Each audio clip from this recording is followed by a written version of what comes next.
গোপাল, যাচ্ছে গোপাল। তাই তো দেখছি। গোপাল, খুলে বলো বলো, কি বলতে চাইছো? আসলে মহারাজ, আমরা সবাই একটা অনুরোধ অনেকদিন আগেই করেছি, কিন্তু কিন্তু কি? কিন্তু মন্ত্রী মশাইয়ের বিরোধের কথা শুনে আপনি আমাদের অনুরোধ রাখেননি। কোথায় ঘি, পান্তা ভাতে ঘি, হ্যাঁ, আমাকে জড়িয়ে দিল। আরে কি হয়েছে বলো, অত ভনিতা করো না। আমাদের বেতন বাড়াতে হবে মহারাজ। বাজারে জিনিসপত্রের যা আগুন দাম হয়েছে, তাই এই বেতনে আমাদের পোষাচ্ছে না। বুঝতে পারছি, কিন্তু সবাইকে এখন বেতন বাড়ালে মহারাজের রাজকোষে টান পড়বে, তাই না মহারাজ? হ্যাঁ, তা তো বটেই। আমার মতন একজন সৎ, নিষ্ঠাবান, উপদেষ্টাদায়ক মন্ত্রী থাকতে আমি এসব হতে দিতে পারবো না। মহারাজ, বিগত 3 বছর ধরে একই বেতনে কাজ করছি। নুন আনতে তো পান্তা ফুরিয়ে যাচ্ছে মহারাজ। বাড়িতে গিন্নিকে কোনো হাত খরচ দিতে পারি না বলে কত কথা শুনতে হয় জানেন মহারাজ। রাজসভায় ভাষণ না দিয়ে বাড়িতে গিন্নিকে শাসন করো। আমি আজকাল আমার গিন্নিকে যা শাসন করি না, আমার ওপরে ও টু শব্দটাও করতে পারে না। তাহলে কি দাঁড়ালো? তোমাদের বেতন এখন বাড়ানো হচ্ছে না।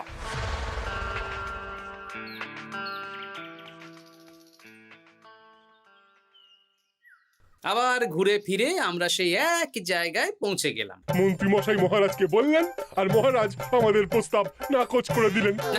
এভাবে হবে না, অন্য রাস্তা ভাবতে হবে, অন্যভাবে চিন্তা করতে হবে। ঠিক বলেছ গোপাল, মন্ত্রী মশাইকে এমন ভাবে নাকে দড়ি দিয়ে ঘোরাতে হবে যাতে উনি নিজেই বেতন বাড়ানোর প্রস্তাবটা মহারাজের সামনে পেশ করেন। হ্যাঁ, সুযোগ তো আসবেই। দেখি কি করা যায়।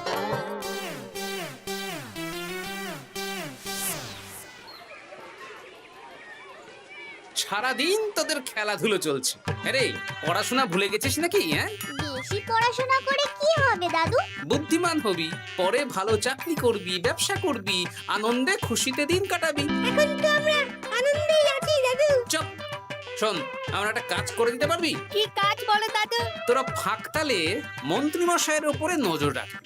উনি ওনার গিন্নির উপর কিভাবে শাসন করেন সেটা এসে আমাকে জানাবে। আচ্ছা দাদু।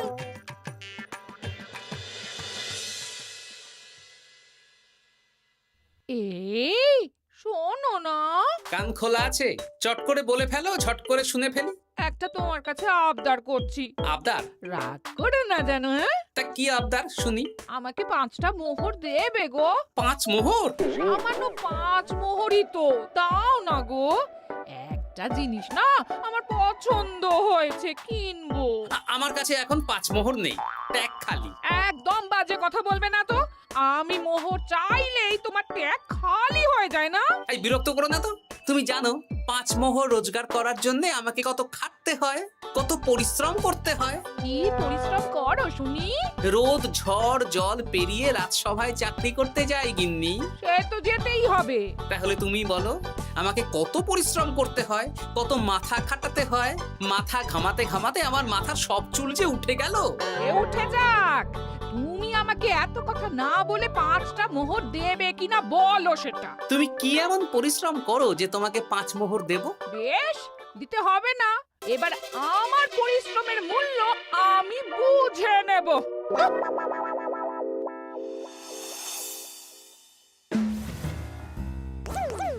এই এই শোনো না, আজকে বেলার দিকে বাজারে গেছিলাম। আমার না একটা জামদানি শাড়ি খুব খুব পছন্দ হয়েছে। আমাকে ওটা কিনে দাও না গো। মাসের শেষে আমার আমদানি তো আর বাড়েনি যে তোমাকে জামদানি কিনে দেব। যেগুলো আছে সেগুলো পড়ো। এরকম করে বলছো কেন? আর কি রকম করে বলবো, সব সময় তোমার বায়না আমার সয় না। ফের যদি বায়না করতে দেখেছি তো তোমাকে বাপের বাড়ি দিয়ে আসবো। এই, তুমি আমাকে কি কথা বললে? তুমি আমার সাথে এরকম ব্যবহার করছো? হ্যাঁ, করতে বাধ্য হচ্ছি। অর্থ তো আর গাছে ফলে না, অনেক কষ্ট করে রোজগার করতে হয়।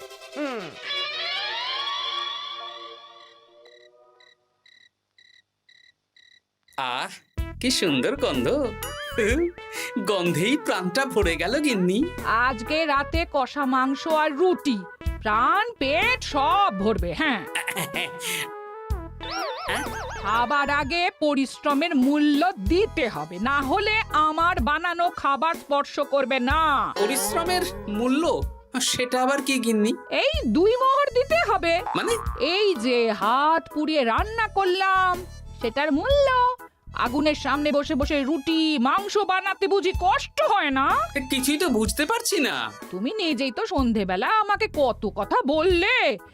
এখন আমি যা যা পরিশ্রম করব, পরিশ্রমের মূল্য তোমার কাছ থেকে কড়ায় গন্ডায় বুঝে নেব। বাপরে বাপ, তাহলে এখন এই রুটি মাংস খাওয়ার জন্য 2 মোহর দিতে হবে? হ্যাঁ? নইলে নিজে রান্না করে খাবে। উফ, কি জ্বালা। এই নাও 2 মোহর, এবার খাই। স্বচ্ছন্দে। এই না না না না, মশারির ভেতর ঢোকা যাবে না। আগে 1 মোহর দাও। আমি মশারি টাঙিয়েছি, বিছানা গুছিয়েছি, পরিশ্রমের মূল্য দাও। কি মুশকিল রে বাবা। মুশকিল কোথায়? যা ন্যায্য তাই চেয়েছি। বাড়তি কথা না বলে 1 মোহর দাও, না হলে খাটের নিচে শুয়ে পড়ো। উফ, এই নাও ধরো। খুশি? খুব খুশি, খুব।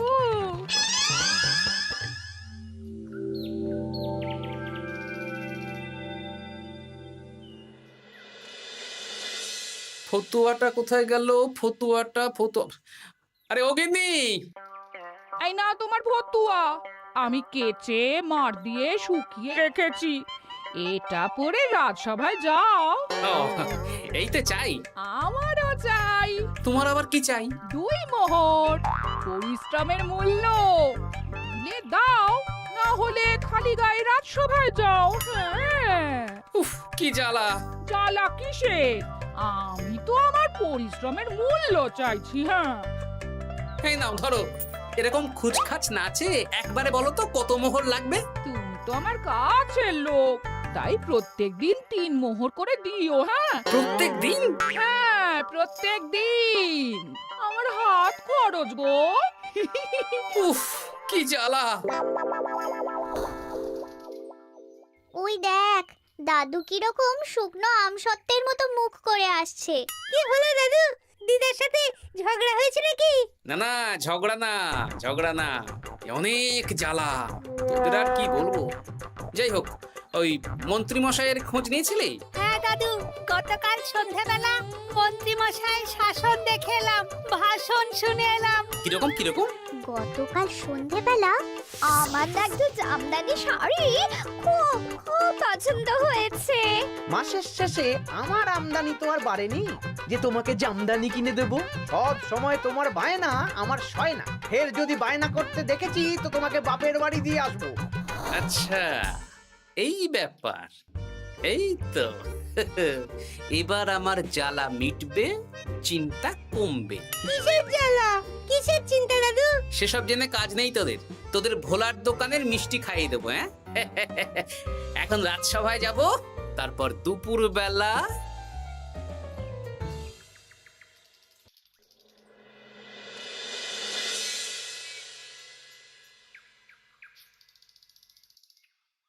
কেমন আছেন মা ঠাকুরুন? কেমন শব্দ থেকে মা বাদ দিয়ে জিজ্ঞেস করো। ম বাদ দেব মানে?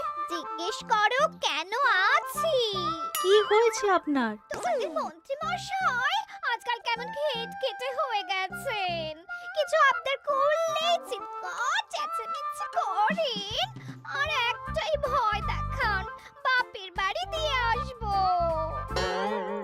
আজকেই সমস্যার সমাধান হবে। সামনের মনোহারি দোকান থেকে একটা কাগজ কলম নিতে হবে, তারপর আসল কাজটা করতে হবে। তোমার সাথে কথা বলতে গিয়ে কত দেরি হয়ে গেল। ধুর, এখনো রান্না হয়নি। এই কে রে? আমি বৃক্ষ বাবা। কাগজটা খুলে পড়ো। বাবা, আমি জানি তোর খুব কষ্ট। তোর স্বামী তোকে দিন রাত উঠতে বসতে শাসন করে আর হুমকি দেয় তোকে বাপের বাড়ি দিয়ে আসবে। এই কষ্টের থেকে মুক্তির একটাই উপায়। আজ থেকে তুই শুধু নিজের জন্য রান্না করবি, বাড়ির কোনো কাজ করবি না। আর তোর কর্তাকে বলবি বাড়ির কাজ করাতে হলে প্রত্যেকদিন 10 মোহর করে হাত খরচ দিতে হবে। পরিশ্রমের মূল্য 10 মোহর। এর মধ্যে 7 মোহর তুই নিজের কাছে রাখবি, আর এই সৎ উপদেশ দেওয়ার জন্য 3 মোহর রোজ সন্ধ্যাবেলা এই বট গাছের নিচে আমার প্রণামী হিসেবে রেখে যাবি। ইতি তোর শুভাকাঙ্ক্ষী বৃক্ষ বাবা। বাহ, বেশ ভালো বুদ্ধি তো। তা আপনি একবার দেখা দিন না বৃক্ষ বাবা। বাবা, বট গাছে কলা, কি অলৌকিক কাণ্ড! জয় বাবা, জয় বাবা।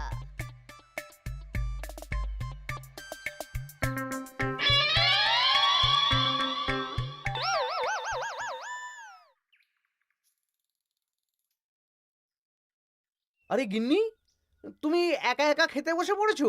হ্যাঁ, খিদে পেয়েছিল তাই খেতে বসে পড়লাম। আরে আমাকে ভাত বেড়ে দেবে তো নাকি? তোমার খাবার তুমি রান্না করে দাও। আমি নিজের মতন রান্না করেছি, নিজে খাচ্ছি। এই ছেড়েছে, আমি রান্না করতে পারি নাকি? রান্না করতে পরিশ্রম লাগে, তাই আগে পরিশ্রমের মূল্য দাও। প্রত্যেক দিন 10 মোহর, তারপর রান্না করব, ঘরের কাজ করব। এই তো মহা মুশকিল। কোনো মুশকিলের ব্যাপার না। না, দেখি বাইরে ভোজনালয়ে কিছু খাবার পাওয়া যায় কিনা। দেখো এত বেলায় খাবার পাও কিনা। তাছাড়া বাইরে তেল ঝাল খাবার খেয়ে শরীর খারাপ করলে আমাকেই তো দেখতে হবে। তখন কিন্তু আমার পরিশ্রমের মূল্য 15 মোহর প্রতিদিন হয়ে যাবে। কি জ্বালা! কোনো জ্বালার ব্যাপার নেই, আমি খেয়ে উঠে চট করে রান্না করে দিচ্ছি। তুমি 10 মোহর প্রস্তুত রেখো। আচ্ছা, সন্ধেবেলা দেবো।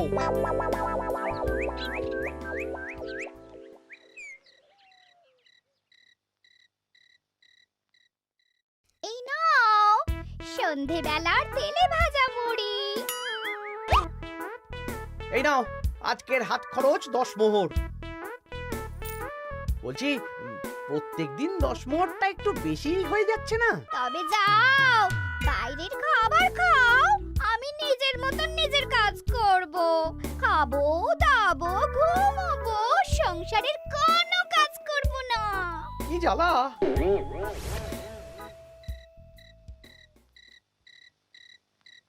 ধন্যবাদ বৃক্ষ বাবা, আপনার দেওয়া বুদ্ধিতে কাজ হয়েছে।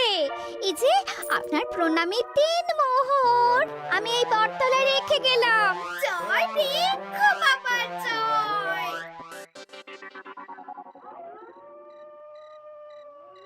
কি মা ঠাকুরুন, ভালো আছেন তো? হ্যাঁ হ্যাঁ গোপাল দাদা, ভালো আছি। তুমি কেমন আছো? আমিও ভালো আছি।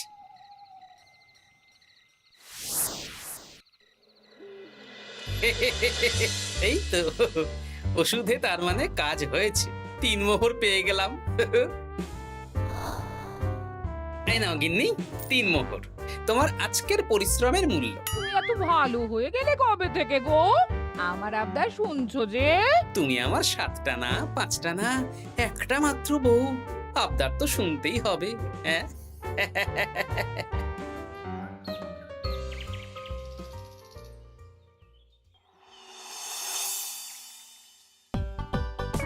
এই নাও, তোমার জন্য ফুলকো ফুলকো লুচি আর আলুর তরকারি বানিয়েছি। রাজসভা থেকে ফেরার সময় বাজার থেকে পাকা কাতলা নিয়ে এসো। বাহ, রাজসভা থেকে ফিরে এসে মাছের ঝোল আর ভাত খাবো। আর বলি, আজকে 10 মোহরটা কি এখন দেবে? ওরে বাবা, আজকেও দিতে হবে? সে তো দিতেই হবে। আমি তো কালকেই বললাম প্রত্যেক দিন 10 মোহর করে দিতে হবে। হ্যাঁ, দিচ্ছি দিচ্ছি।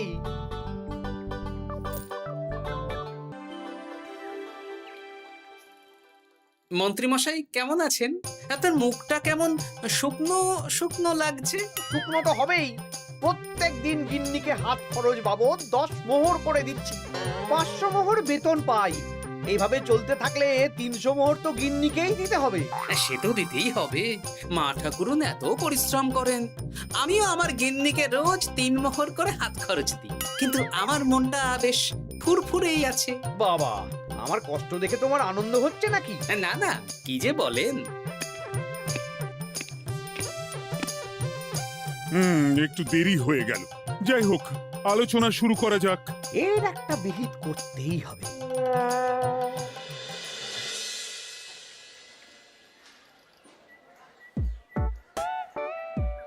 বলি, কাতলা মাছ কত করে দিচ্ছিস রে? পাকা কাতলা আছে 104 মোহর। ওরে বাবা, আপনি তো 5 মোহর দিয়েও আগের মাসে 100 মাছ কিনেছেন, এখন তো দাম কমেছে, তাও ওরে বাবা করছেন। ও না না, কিছু না, দে দে 100 কাতলা দে। বাঁচতে গেলে খেতে তো হবেই। আমাদের হঠাৎ ডেকে পাঠালেন মন্ত্রী মশাই? হ্যাঁ, আসলে একটা বিপদের মধ্যে পড়েছি। আহা, কি বিপদ সেটা তো বলুন। আপনি আমাদের মোহর দেবেন আর আমরা আপনাকে বিপদের হাত থেকে উদ্ধার করে দেব। আরে মোহরই তো আর হাতে থাকছে না। কেন, আপনি এত বেতন পান, সব খরচ হয়ে যাচ্ছে নাকি? ধুর, এতদিন আমি গিন্নির ওপর শাসন চালাতাম, আর এখন প্রত্যেক দিন 10 মোহর করে না দিলে রান্না করবে না, বাড়ির কাজ করবে না। ওরে বাবা রে, প্রত্যেকদিন 10 মোহর মানে তো মাসে 300 মোহর। আমি 500 মোহর বেতন পাই, তার মধ্যে 300 মোহর গিন্নিকে দিয়ে দিই। আমার হাতে থাকে 200 মোহর। এই দিয়ে বাজার দোকান কিভাবে করব সেটাই তো বুঝে উঠতে পারছি না। মহারাজকে বলুন বেতন বাড়াতে, তাহলেই তো সমস্যার সমাধান হয়ে যায়। কিন্তু কদিন আগেই তো মহারাজকে বললাম যে বেতন বাড়াতে হবে না। আপনি এই রাজ্যের মন্ত্রী, আপনি বুঝিয়ে বললে মহারাজ ঠিক শুনবেন। ঠিক বলেছিস।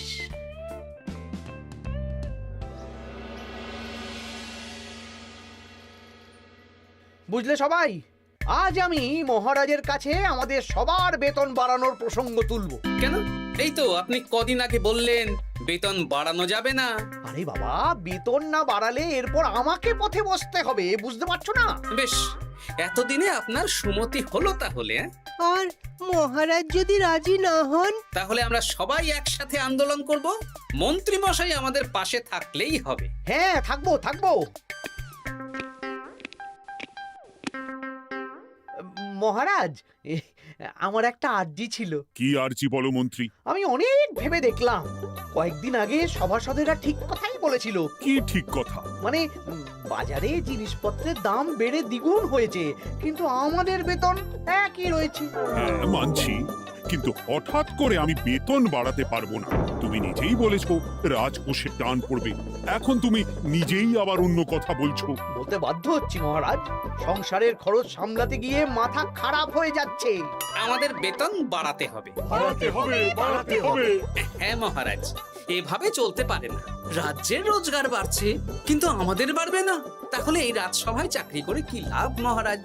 মহারাজ, গোপাল মন্ত্রী মশাই ঠিকই বলেছে। মহারাজ, বেতন বাড়িয়ে দিন, নইলে আর পারা যাচ্ছে না। বেশ বেশ, তোমরা এত করে বলছো যখন, তোমাদের সবার বেতন বাড়ানো হবে। আগামী মাসে যা বেতন পাবে তোমরা, তা বর্ধিত হারেই পাবে। কি সবাই খুশি তো? খুব খুশি। ধন্যবাদ মন্ত্রী মশাই। ঠিক আছে ঠিক আছে।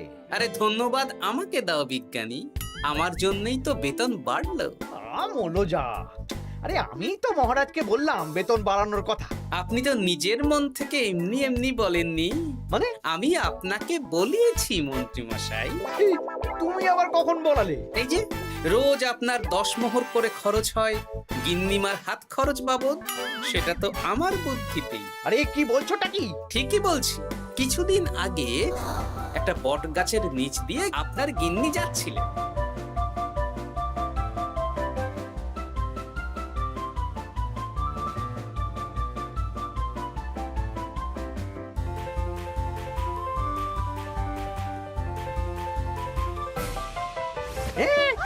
সব তোমার বুদ্ধিতে? হ্যাঁ, শুধু তাই নয়, গিন্নিমা রোজ রাতে বটতলায় 3 মোহর করে বৃক্ষ বাবার জন্য ওরফে আমার জন্য রেখে যাবে, আর আমি সেটা দিয়েই এতদিন আমার গিন্নিকে হাত খরচ দিচ্ছিলাম।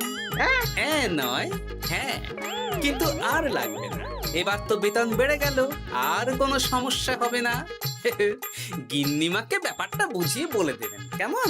মানে গোপাল আপনার কাছ থেকে সোজা আঙুলে ঘি বের করতে পারেনি, তাই আঙুল বাঁকা করেছে, আর আপনি অমনি ছেঁকা খেয়েছেন। ওরে বাবারে!